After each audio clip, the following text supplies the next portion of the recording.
Bien-aimés, je bénis le Seigneur pour ce temps de partage. Le partage que je fais avec toi, je ne te parle que de la justice de Dieu, qui est Jésus-Christ. La justice de Dieu dans l'Ancien Testament était basée sur les mérites des hommes, ce qu'ils devaient faire, les sacrifices et tout et tout. Voilà pourquoi, par exemple, quand tu lis dans le livre de Hébreux, que le Seigneur, que l'apôtre Paul a écrit aux Hébreux, qui sont des Juifs, il leur a dit que si vous abandonnez le salut que Dieu vous donne par Jésus-Christ et que vous retournez au sacrifice dans le temple, les sacrifices du temple, les sacrifices des animaux, il n'y a plus autre sacrifice. C'est seulement le jugement de Dieu qui va tomber sur vous. Il ne parlait pas aux chrétiens. Il parlait aux juifs.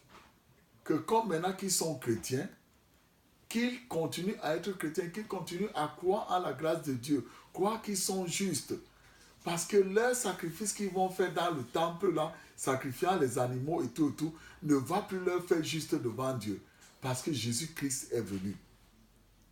Et comme Jésus-Christ est venu, il t'a fait, toi, le païen, toi, le juif, toi, le grec ou quoi que ce soit, il t'a fait juste devant Dieu quand tu acceptes Jésus. Voilà pourquoi la parole de Dieu nous dit quelque chose de très important. Dans le livre de Hébreux, Paul a dit quelque chose aux Hébreux qui aussi applique à nous. Il dit que, et maintenant, dans ces jours qui sont les derniers jours, c'est par son Fils que Dieu nous parle. Il a fait de lui l'héritier de toutes choses. Et il est aussi et c'est aussi par lui qu'il a créé l'univers. Je suis en train de lire dans la Bible, dans la Bible en français, parce que je veux que tu comprennes bien ces choses-là. Parce qu'il dit encore que c'est le Fils qui est le rayonnement de la gloire de Dieu et l'expression parfaite de son être. Il soutient toutes choses par sa parole puissante. Et après avoir accompli la purification des péchés, il siège dans les cieux à la droite de Dieu suprême.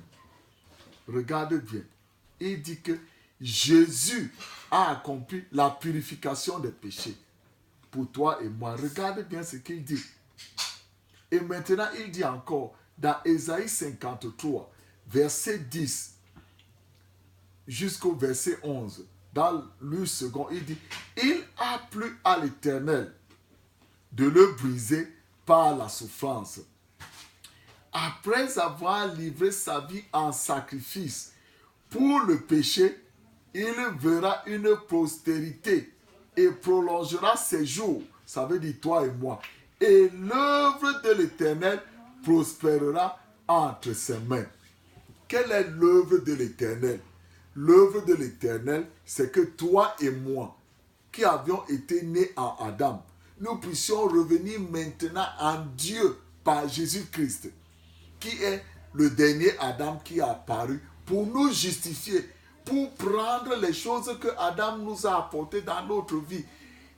Il y a même d'autres choses que toi et moi nous ne connaissons pas, que Adam a apportées dans notre vie, qui aujourd'hui te mènent à la destruction, qui te mènent à vivre cette mauvaise vie. Donc Jésus a apparu pour que toi et moi, que ce soit le juif, que ce soit toi le païen, que ce soit toi, qui que ce soit que tu es, que quand tu acceptes Jésus, tu deviens juste devant Dieu.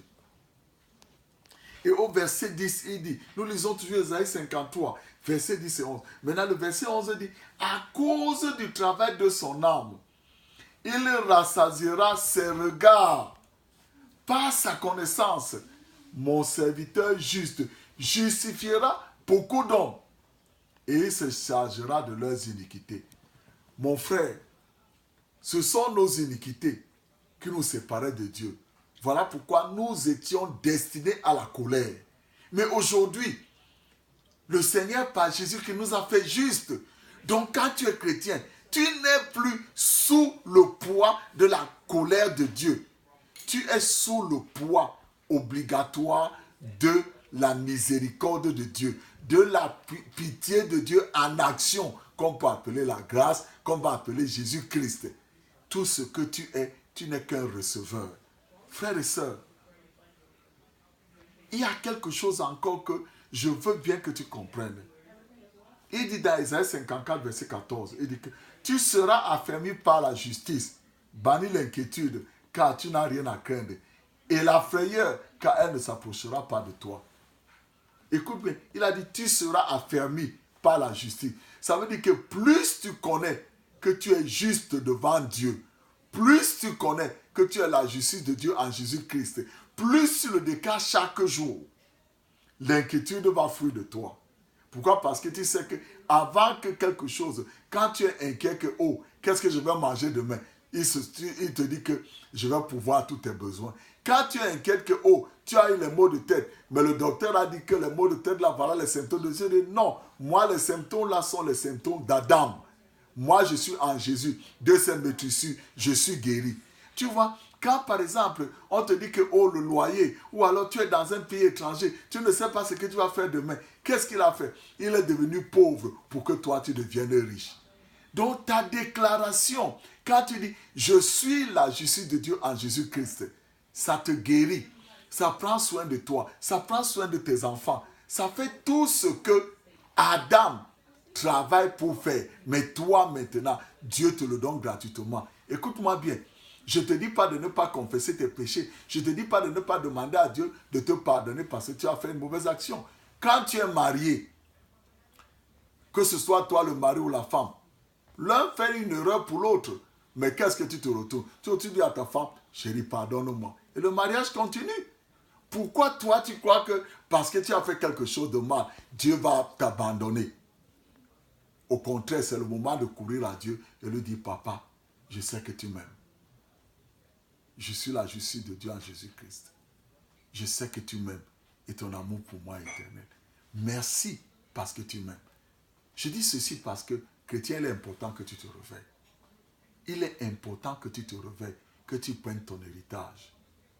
Bien-aimé, si tu n'as pas encore fait Jésus de Jésus ton sauveur personnel, je veux que tu lui dises aujourd'hui, Seigneur Jésus, je suis fatigué de marcher par moi-même. Je fais toutes ces choses, j'essaie de faire ça, ça ne marche pas, j'essaie de faire ça. Mais aujourd'hui, j'ai appris que ces choses-là que je faisais, je les faisais sous le règne d'Adam. Je veux venir à toi, Seigneur, je viens à toi aujourd'hui. Tu es mon sauveur, je t'accepte comme mon sauveur. Je sais que tu as pardonné tous mes péchés. Aujourd'hui, comme tu es mon sauveur, je reçois de toi la puissance du Saint-Esprit dans ma vie qui m'amène à vivre la vie que tu m'as appelé à vivre.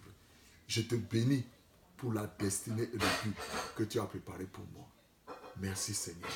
Gloire à toi. Merci. Médite sur cette parole toute cette semaine et vois les bénéfices de cela dans ta vie. Au nom de Jésus. Que le Seigneur te bénisse.